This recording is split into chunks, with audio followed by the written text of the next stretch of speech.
Hello বন্ধুরা, welcome to my channel. আজকে শনিবার, তাই চললাম একটু মায়ের হেল্প করতে। তো কী হেল্প? এটা হলো মায়ের একটু রান্নায় হেল্প করে দেবো। তার জন্যই আজকে ভাবলাম একটু রান্না করি। আমার যখন ইচ্ছা আমি তখনই রান্না করি। তো দেখো, আজকে ফুলকপি আলু দিয়ে রান্না করব। তো হঠাৎ করে গ্যাসটা নিভে গেল। আসলে আমি যখন কিছু করি তখনই প্রবলেম হয়। তো আবার জ্বালিয়ে আবার স্টার্ট করে দিয়েছি রান্না।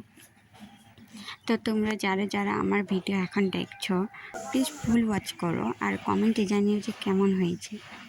তো আজকে শনিবার, তার জন্য কলেজটা বন্ধ ছিল। তো ভাবলাম কি করা যায়, কারণ আমার বাড়িতে বসে থাকতে ভালো লাগে, কিন্তু বোরিংও তো লাগে। তার জন্যই মনটা ভালো করার জন্য একটু রান্না করলাম। আর এমনিতেও মায়ের কোনো হেল্প করা হয় না। আসলে আমি খুব দেরিতে ঘুম থেকে উঠে জাস্ট মুখ টুক ধুয়ে খেয়ে কলেজে বেরিয়ে যাই। তো আমি ট্রাই করছি যে সকালে ওঠার, কিন্তু হচ্ছে না। তো দেখো, ফাইনালি আমার তরকারিটা প্রায় কষানো হয়ে গেছে, আমি জল দিয়েও দিয়েছি। তো আমি চাই যে মার কিছু না কিছু হেল্প করতে। তো এখানে দেখো, মা কখন ভাতটা দিয়ে দিয়েছে, এখন বেলা 1:30 বাজে, এখন আমি ভাত খাবো। তো চিন্তা করা যায়। তো দেখো, আমি ভাতটা খেয়ে স্নান করে চলে আসলাম। তো এখন যাব কাপড় মেলতে। তো দেখো, আমি কাপড় মেলতে বাইরে চলে এসেছি, মানে গেটের বাইরে।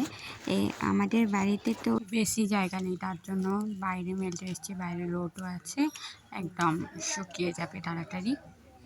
আমি নিজের কাজগুলো নিজে করতে পছন্দ করি, কিন্তু যখন টাইম হয় না, মা একটু হেল্প করে। কলেজে যাওয়ার সময় বেশিরভাগ তাড়াতাড়ি করে যেতে হয়। আজকে ভেবেছিলাম অনেক কথাই বলবো, কিন্তু আর আসছে না। তো তোমাদের এই ভিডিওটা হয়তো ভালো লাগেনি। তো দেখো, এখন রেস্ট করবো, তারপর দেখা হচ্ছে। দেখো, বিকালে এখানে সবাই খেলা করছে, আমি বেরিয়ে তাই তোমাদের একটু দেখিয়ে দিলাম।